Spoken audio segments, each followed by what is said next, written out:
Bueno, en esta presentación vamos a hablar de meningitis bacteriana, que es un tema bastante importante por la letalidad que tiene esta patología. Y bueno, aparte de cierto de la letalidad, también es muy importante las secuelas que pueden llegar hasta un 40%. ¿Mm? Los gérmenes, ¿cierto?, provocan inflamación a nivel de la leptomeninges, y esta inflamación puede provocar un edema citotóxico y vasogénico. Esto puede provocar una hipertensión endocranial, también puede provocar una vasculitis, puede provocar efecto de masa y bueno, puede ser bastante agresivo para el paciente y tener un desenlace fatal.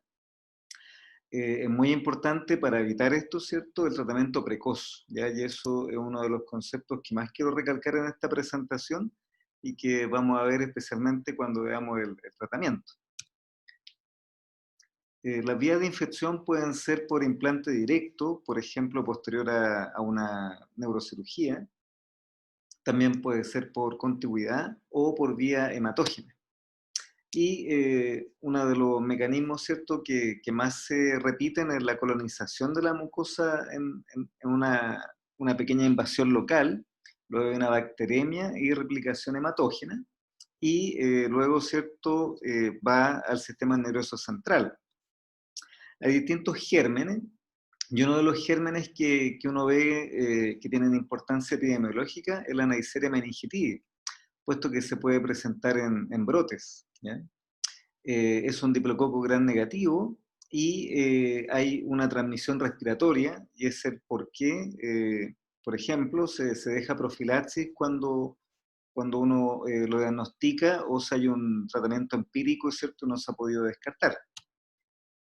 No se sabe muy bien, teniendo en cuenta de que hay una colonización en pacientes asintomáticos, qué es lo que predispone que el paciente desarrolle o no desarrolle la enfermedad. Y como les comentaba, se produce finalmente una isquemia necrosis cerebral, producto del edema, ¿cierto?, citotóxico y vasogénico que se genera con esta infección. Una vez que los microorganismos penetran el sistema nervioso central, se multiplican, y hay que recordar de que el sistema nervioso central, al estar dentro de la barrera hematoencefálica, una especie de santuario, hay una menor respuesta inmune, ¿cierto?, para neutralizar estos patógenos, y de ahí, ¿cierto?, la importancia de un diagnóstico precoz, ya para evitar de que esta infección provoque daño cerebral. En general, la etiología va a depender de distintos factores, de la inmunidad del paciente, de los gérmenes del ambiente, de la vacunación, depende también de la edad y algunas otras cosas más específicas, por ejemplo, haber sido sometido a alguna cirugía. En general, en los adultos, hoy en día, lo más común son el neumococo y el meningococo, ¿ya? En tercer lugar estaría la listeria, y es menos común los gram negativos y el Haemophilus influenzae, ¿ya? En este sentido hay que hacer hincapié en que la vacunación ha cambiado bastante el perfil, ¿cierto?, de los gérmenes que están involucrados. Acá aparece, ¿cierto?, lo que vemos más en paciente adulto, más de 3 meses, ¿cierto?, aparece acá, de que está el Streptococcus pneumoniae y la Neisseria meningitidis, ¿ya? Es muy importante siempre tener claro que estos, siendo los gérmenes más comunes, son los que en primer lugar tenemos que cubrir cuando hagamos un tratamiento, especialmente porque vamos a ver, ¿cierto?, de que muchas veces uno comienza con un tratamiento empírico. Y hay ciertas situaciones, por ejemplo, paciente diabético, paciente sobre 50 años o H, que hay que cubrir también la listeria, ¿ya? En pacientes inmunocomprometidos se debe también tener mucho ojo con otros gérmenes como la pseudomonas, gram negativo, ¿ya? Y como les comentaba, si es que hay algún contexto quirúrgico, el estafilococo o gram negativo o la flora local, ¿ya? Acá de nuevo, ¿cierto?, aparece un esquema donde se proponen ciertos antibióticos, que vamos a ver después, un poquito más específico, según el germen que está involucrado. Entonces es importante tener este concepto de que la prevalencia de germen tiene relación con el contexto clínico y con la edad de los pacientes.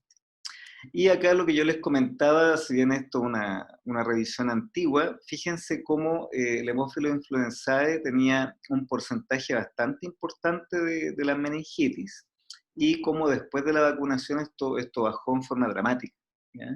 Entonces realmente incidió bastante y ya ha salvado vidas porque se trataba de pacientes que muchas veces fallecían, ¿cierto? Y que ahora ya no vemos ese tipo de patología. El cuadro clínico más clásico es un cuadro séptico, una cefalea y los signos meningios, ¿ya? En algunos casos puede haber cierto grado de compromiso de conciencia, un sopor variable que puede ir incluso a una presentación en coma. En general, el paciente no se presenta con focalidad. Si se presenta con focalidad, va a ser un perfil, por ejemplo, más que nos lleve a pensar en una encefalitis o en alguna complicación de la meningitis.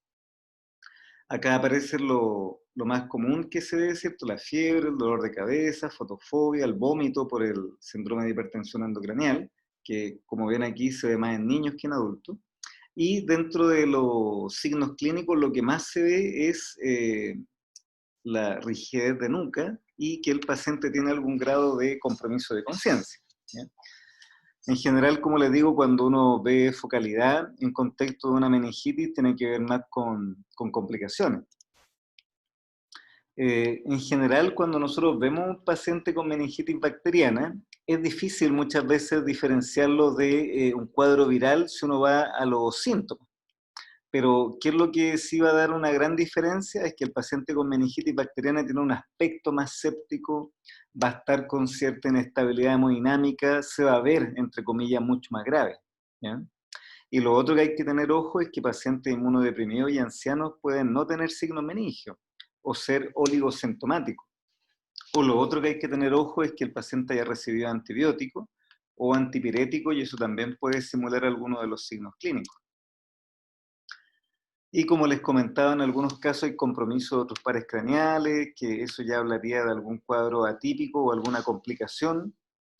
Convulsiones también hablaría de alguna complicación y un déficit neurológico focal también, que haya complicado con un absceso o que el edema hubiera sido muy importante y hubiera hecho, por ejemplo, un infarto cerebral. Hay algunos factores de riesgo, por ejemplo, algunos pacientes que han tenido un TEC o que tienen alguna lesión que genera una brecha osteomeningia. Eso hay que tratar de pesquisarlo o uno tiene el antecedente, ¿cierto?, a la vista, si es que el paciente tuvo una cirugía. Hay infecciones locales que pueden ser fuente de contagio, tanto para meningitis bacteriana como para abscesos. Hay infecciones sistémicas que también pueden provocar o absceso o meningitis bacteriana. Y lo que ya les comentaba, la inmunosupresión, pensar en listeria y tener claro de que los síntomas pueden ser oligosintomáticos, pueden ser más sutiles que en un paciente con su respuesta inmune normal. Hay una forma de presentación que es hiperaguda, que es un paciente que ingresa en coma séptico y siempre hay que sospechar foco del sistema nervioso central, si es que se han descartado los otros focos. Luego está la forma clásica, que el paciente en horas, máximo días, tiene fiebre, los signos meningios, compromiso de conciencia, cefalea. Y está la forma de presentación subaguda, generalmente cuando son gérmenes no meningococo o la Neisseria, que puede ser, por ejemplo, la listeria, que da un curso un poco más subagudo, pudiera ser. Y de nuevo, ¿cierto?, recalcar en esto de los antibióticos que pueden pseudo tratar una meningitis y enlentecer o hacer oligosintomático al paciente.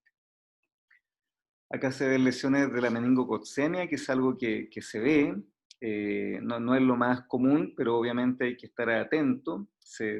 Pueden verse lesiones purpúricas, petequias, y que obviamente en un contexto de paciente séptico, inestable hemodinámicamente, con cefalea, con signo meningio, por supuesto que nos hace pensar en la patología. Bueno, cuando yo tengo un paciente con fiebre, compromiso de conciencia, cefalea, signo meningio, por supuesto que tengo que hacer la punción lumbar. Aquí es muy importante que el hecho de hacer la punción lumbar no debe retrasar el tratamiento. Hay que recalcar eso, puesto que no en todos los lugares se puede hacer punción lumbar. Por ejemplo, si uno está en un SAPU o si uno está en algún hospital muy alejado que no tuviera la opción de hacer una punción lumbar, o como vamos a ver después, en el caso de que haya alguna contraindicación para la punción lumbar, bueno, nunca debe retardar el uso de antibióticos, ¿ya? Porque como vamos a ver también a continuación, mientras más rápido instalo el tratamiento, el pronóstico del paciente es mejor. Entonces, en general la punción lumbar se debe hacer rápido y si el paciente no tiene compromiso de conciencia, no tiene focalidad, no tiene convulsión, no hay algún signo de hipertensión endocranial y no es un paciente inmunocomprometido, la verdad es que yo podría hacer la punción lumbar sin necesidad de una imagen, ¿ya? Y en esto hay harta literatura, ¿por qué? Porque algunas veces ocurre de que por hacer un escáner se pierden horas preciosas, ¿cierto?, para el diagnóstico y lo principal para dar antibiótico, para dar el tratamiento. Por lo tanto, insistir de que no se debe retrasar la entrega de antibiótico y el TAC de cerebro se debe realizar si hay alguna base clínica que me diga que hay alguna contraindicación o algún riesgo de herniación cerebral o que el paciente tenga, por ejemplo, alguna coagulopatía, ¿cierto? Y por eso no puede hacer la punción lumbar. Pero no debe retrasar el tratamiento, ¿ya? Acá aparece uno de los, como les digo, en esto se ha escrito harto, hay harto paper, harta revisión, y aquí se coloca un poquito, se dice ahí, el mito del mes, si es que es tan necesario siempre hacer un escáner antes de la meningitis, y lo que comenta este autor, ¿cierto?, es que él cree de que no siempre es necesario, sino que tiene que haber alguna razón, enfocándose, como les digo, en que no hay que retrasar la entrega de tratamiento, ¿ya? Y acá coloca el colega de que si no hay una focalidad evidente o no hay papiledema, se puede hacer perfectamente la punción lumbar sin imagen, ¿ya? ¿Cuáles son las contraindicaciones? Como para recordar un poco, que tenga alguna focalidad el paciente, edema de papila al fondo de ojo, alguna modalidad evolutiva que haga pensar en un absceso cerebral. Obviamente, si el paciente tiene alguna coagulopatía, ocupa taco y tiene el INR sobre 1.7, alguna infección en el sitio de punción, o que tenga signo inequívoco de hipertensión endocranial. En esos casos, ¿cierto? Hay que hacer una imagen o en algunos casos no se puede hacer el examen, ¿ya?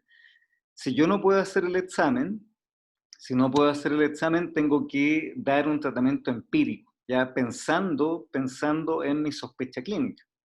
Por ejemplo, en este caso aquí hay un paciente que pudiera tener una sospecha de meningitis y se ve que tiene una complicación que son infartos cerebrales, ¿cierto? Probablemente en contexto de vasculitis. Entonces, en este caso, si no puedo hacer la punción lumbar, tengo que dar un tratamiento amplio de antibióticos, como vamos a ver después un poco más con detalle, y siempre lo más precoz posible. En este caso acá hay hidrocefalia, en este caso también aquí, fíjense que hay mucho edema y está muy apretada aquí el tronco, no hay líquido rodeando el tronco cerebral, por ejemplo, por lo tanto hay mucho riesgo de herniación. Y aquí hay una complicación que son abscesos cerebrales que también pudieran dar una complicación. En todos estos casos que no puedo hacer la punción lumbar, insisto, hay que dar un tratamiento empírico amplio y lo más precoz posible, ¿ya?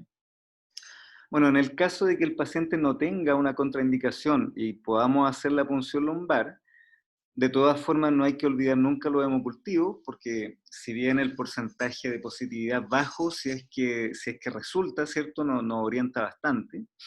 Y el análisis del líquido cefalorraquídeo, vamos a ver básicamente el citoquímico para ver el perfil del líquido y el gran y cultivo. Hay test rápido de látex también que se pueden ocupar si están disponibles. Se ocupa el lactato para diferenciar si hay alguna infección bacteriana o no. Y de nuevo insistir en las condiciones en las cuales no se puede hacer la punción lumbar, ¿ya? Es muy importante saber de que si yo inicio un tratamiento antibiótico empírico, generalmente a las 2, 3 horas, hay algunos papers que dicen incluso 5 horas, no se va a modificar el líquido cefalorraquídeo. ¿Ya? O sea, yo puedo iniciar en forma precoz el tratamiento y hacer la punción un poco después, 1 hora después, 2 horas después, si es que hay alguna tardanza por algún motivo. Pero insisto, nunca retrasar la entrega de antibiótico y no esperar identificar el germen específico para empezar con el tratamiento, sino que uno empieza en forma empírica y después, a medida que van saliendo los resultados de los exámenes, uno se va adecuando, ¿cierto?, al germen. Y acá lo más clásico, ¿cierto? Y coloco esto para recordar de que el GRAM es algo que rápidamente sale en el resultado del líquido y que nos ayuda a tomar conducta. Por ejemplo, si sale un diplococo gram positivo, lo más probable que sea un neumococo, diplococo gram negativo, un meningococo. Si sale un bacilo gram positivo, listeria, y hemófilus, si es que sale un bacilo gram negativo. Entonces, no es necesario, si es que sale el gram, no es necesario esperar el cultivo para ajustar mi tratamiento antibiótico. Y acá lo que yo les comentaba, de que si yo me atraso con la entrega de antibiótico, es un problema. Y hay algunos papers, acá por ejemplo dice que incluso si los antibióticos ya han sido empezados, el análisis hasta 4 horas después es válido, ¿ya? Por eso les digo de que si hubiera, por ejemplo, que derivar un paciente por sospecha de meningitis bacteriana y en su centro de salud no se puede hacer la punción lumbar, se inicia con antibiótico empírico y en el lugar que van a recibir al paciente se puede hacer el procedimiento. Pero es muy importante iniciar lo antes posible los antibióticos. Y acá aparece lo clásico, que la meningitis bacteriana es un aspecto turbio, presión de apertura aumentada, células de 500 a 1000. Y ojo, ¿cierto?, que hoy en día con el acceso a antibióticos y un diagnóstico relativamente precoz, es raro ver más de 1000 células. ¿Ah? Generalmente es un poco menor a eso. Pero bueno, de todas formas se puede ver alto en algunos casos, especialmente cuando es diagnóstico un poco tardío. Y el predominio va a ser siempre polimorfos nucleares, salvo, y aquí por favor pongan ojo, salvo con la listeria. Ya la listeria que se da en pacientes inmunocomprometidos, en estados puerperales, OH, sobre 50 años, diabético, puede dar tanto predominio polimorfo nuclear como mononuclear. ¿Ya? Y lo otro que también hay que tener ojo, ¿cierto? Que las proteínas van a estar aumentadas y por supuesto la glucorraquia va a estar bajo los 2/3 de la glicemia. Y por eso que es muy importante cuando uno hace la punción lumbar tomar una glicemia capilar del momento para poder comparar con la glucorraquia. Bueno, ¿cuáles son factores de mal pronóstico? Sobre 60 años, que el paciente llegue comprometido de conciencia ya al ingreso, convulsiones, retardo del tratamiento, y ahí el límite son 6 horas. ¿Ya? 6 horas se ha visto de que sobre 6 horas de inicio del tratamiento el paciente va mucho peor. Y lo otro, la hipoglucorraquia. ¿Ya? Si yo tengo el líquido que no aparece que haya glucosa, ¿cierto? Eso le da un muy mal pronóstico y habla de una gran carga bacteriana, ¿ya? Y acá lo que les comento, ¿cierto? De que cuando uno se retrasa con el inicio de antibióticos de 6 horas hacia arriba, generalmente, no es lo único por supuesto, pero en general se ha visto que ese grupo de pacientes no va bien.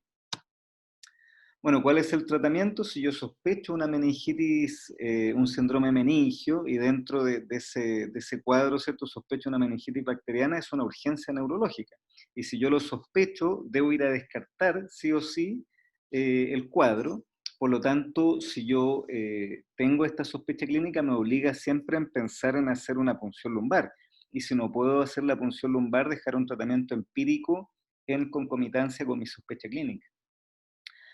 Por supuesto, llevar a cabo la ABC, hidratación, ocupar antipirético, idealmente una cama crítica, evaluar si el paciente está comprometido de conciencia, menos de Glasgow 8 para una intubación y apoyo con ventilación mecánica. Y por supuesto, si es que el paciente está en shock, está inestable hemodinámicamente, ver la posibilidad de ocupar droga vasoactiva. Dentro de las complicaciones dentro de la evolución, las cosas que debo estar atento para hacer un escáner de control, por ejemplo, son los signos focales, persistencia o reaparición de la fiebre, que el paciente evolucione con vómitos explosivos, con edema de papila, que haga convulsiones y que evolucione con un shock séptico. Son situaciones en las cuales obviamente voy a insistir con exámenes de control, voy a repetir la imagen, etc. Estos son pacientes que pueden complicarse rápidamente. Y acá está lo que se propone, ¿cierto? Que es lo estándar, y recordar siempre que las dosis meningia en general son más altas que las dosis que uno ocupa para otro tipo de infecciones, y por ejemplo generalmente se cubre con ceftriaxona, 2 gramos cada 12 horas, ¿cierto? Dependiendo de la resistencia local, se ocupa también vancomicina, y a esa base se van agregando distintos tratamientos, ¿cierto? Según la sospecha específica que yo tenga, ¿ya?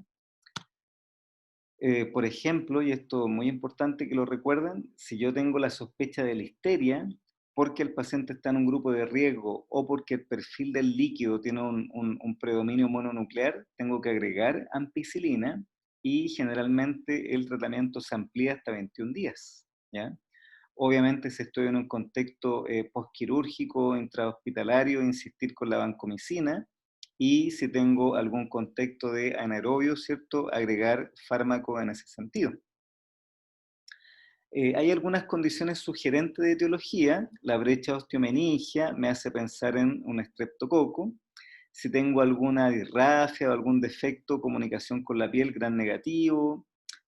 Una derivativa ventricular, estafilococo aureus, algún procedimiento neuroquirúrgico, gran negativo, estáfilo, pseudomona, dependiendo de la flora del lugar el lugar hospitalario donde se realizó el procedimiento, ¿cierto?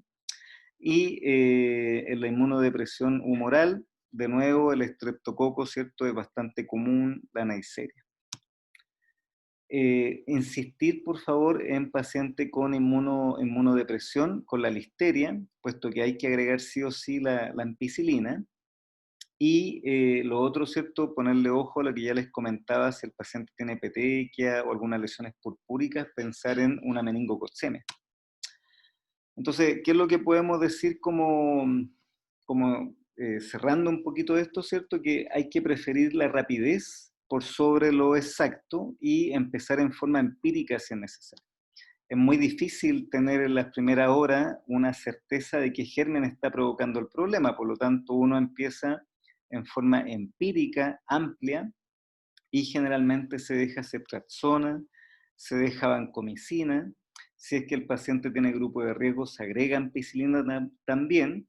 Y lo otro que se ha visto que mejora la letalidad y especialmente las secuelas es dejar dexametasona, ya que su principal indicación es si tengo una meningitis neumocócica. Si yo en forma inicial, por ejemplo, dejé corticoides y el GRAM o el cultivo me dice de que es una Neisseria meningitis o una listeria, ahí se suspenden los corticoides. Pero en forma empírica, asumiendo que la meningitis por neumococo es muy letal, se deja en forma empírica a la espera de confirmar o descartar el germen, ¿ya? Acá están los días que se sugieren, ¿cierto?, de tratamiento. Y, insisto, mientras antes se instale el tratamiento, disminuye la letalidad. Y para eso, si es necesario, y es lo que ocurre en la mayoría de las veces, ¿cierto?, se debe tratar en forma empírica, ¿ya?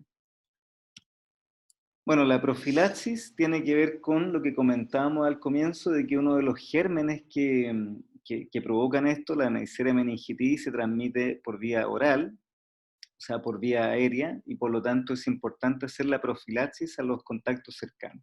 ¿Y cuáles son los contactos cercanos? La convivencia por más de 5 horas bajo un mismo techo, o que se haya expuesto a secreciones, por ejemplo, la intubación, o por ejemplo el colega que hace la punción lumbar, ¿cierto? O que haya manejado algún tipo de secreción aérea, ¿eh? Un kinesiólogo, por ejemplo, que vio que el paciente estaba con secreciones, lo aspiró. Entonces ahí se ocupa ciprofloxacino como dosis única, y si es una mujer embarazada, se deja ceftriaxona 250 miligramos intramuscular, ¿ya? La rifampicina ya no se ocupa mucho, sino que se barajan esas dos posibilidades, ciprofloxacino o ceftriaxona. Y insistir, ¿cierto?, lo que les comento, de que cuando hablamos de meningitis bacteriana, uno en general comienza en forma empírica con un tratamiento amplio, Ya a medida que van saliendo los exámenes, el GRAM o los cultivos, yo me voy adecuando. Supongamos que el GRAM no me da ninguna respuesta y el cultivo también sale negativo, debo empezar en forma empírica y terminar en forma empírica según los factores de riesgo del paciente y completar, ¿cierto?, los días sugeridos, por lo menos, ¿cierto?, si es que estoy en tratamiento empírico, 14 días o 10 días, y si el paciente tiene un grupo de riesgo pensando en listeria, recordar que hay que dejar ampicilina por 21 días.